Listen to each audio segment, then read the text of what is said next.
ధరించుకున్న ఒక వ్యక్తిని చూశాడు. చూసి ఆయనతో మాట్లాడినప్పుడు, ఆయన దర్శనం ఇచ్చినప్పుడు శాలువాక చక్రవర్తి ఆయన భవిష్య మహాపురాణంలో సాక్ష్యం ఇచ్చాడు. ఆయనకంటే వారి గోటి ఖరీదు కూడా చేయడు ఈ కరుణాకర సుగుణమ్మ.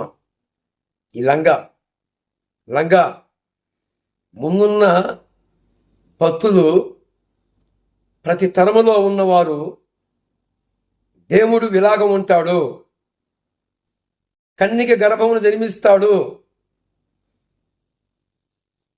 ఆయన కన్నిక గర్భమును జన్మిస్తాడు, ఆయనకి యేసు అంటే యేసు అనే మాటకి అర్థం రక్షకుడు, అభిషక్తుడు.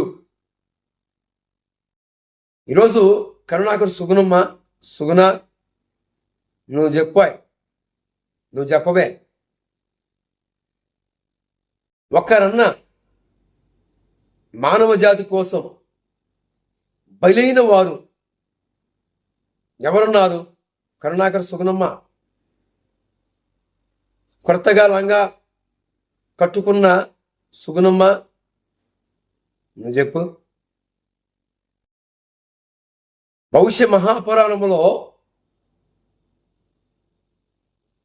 సృష్టికర్త గురించి శాలువాక చక్రవర్తి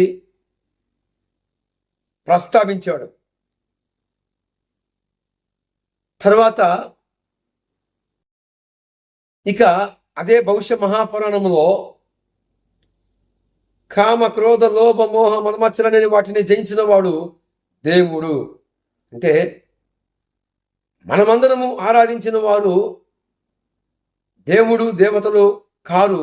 ఎందుకంటే వారు మనకంటే ఒకరికంటే ఎక్కువ మంది స్త్రీలని దగ్గరికి వెళ్ళారు, సంతానమును.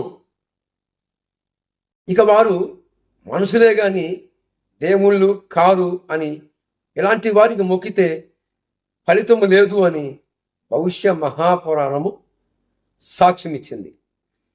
కరుణాకర సుగుణమ్మ లాంటి వ్యక్తులందరూ కూడా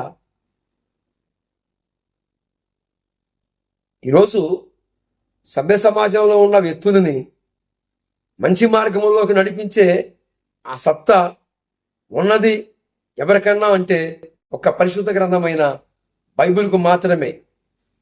బైబిల్ గ్రంథానికి మాత్రమే ఎరసి ఇక ఎవరికి లేదు.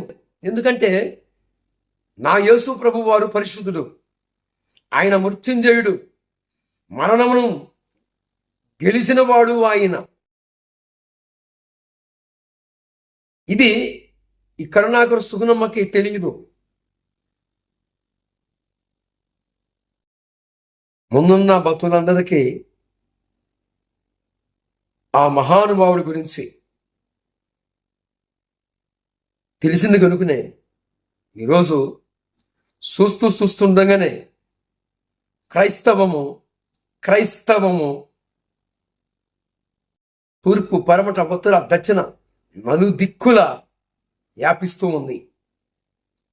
అరిచేతిని అడ్డం పెట్టి సూర్యకాంతిని ఆపాలని చూసేవాడు ఈ కరుణాకర సుగుణములాగా మూర్ఖుడైపోతాడు. కానీ మరి నీకు సేవ ఉంటే, నీకు చేతనైతే, నువ్వు నమ్ముకున్న ఆ విశ్వాసములో శక్తి ఉంటే ఏమండి చెప్పుకోవచ్చు. రాజ్యాంగములో అందరికీ మత స్వాతంత్ర హక్కులు, వాక్కు స్వాతంత్ర హక్కులు కలిగించబడి ఉంది. కానీ క్రైస్తవులు అంటే ఎందుకు ఈ కరుణాకర సుగుణమ్మ పోస్తుంది? ఎందుకు తడిసిపోతుంది కరుణాకర సుగుణమ్మ లంగా? యేసు ప్రభు వారి పేరు చెప్పినా, శాలేమరాజన్న పేరు చెప్పినా ఎందుకు ఈ కరుణాకర సుగుణమ్మ లంగా తడిసిపోతుంది? ఆఖరికి ఇది ఎంత